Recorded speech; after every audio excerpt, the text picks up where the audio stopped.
Alright, today we're going to bring the chest plate for your actual camera. And what the good thing about it, this is flexible. Alright, you put a GoPro phone, the actual length of the phone, you pretty much manipulate this and change it. If you don't have enough bearings, you can always spin this the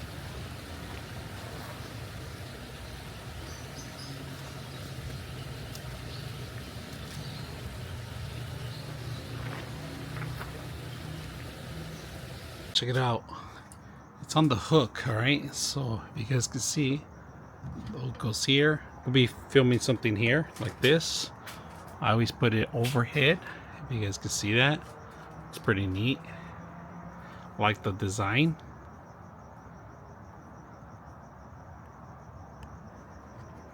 Very simple. I like the little hook. When I'm filming computer parts here, look at this.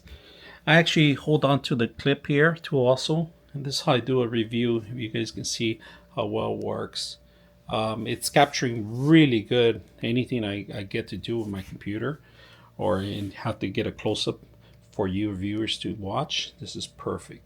So this thing comes in handy everywhere I go. I take it to places, filmed in different locations, got some great footages out with this little stand. So very simple.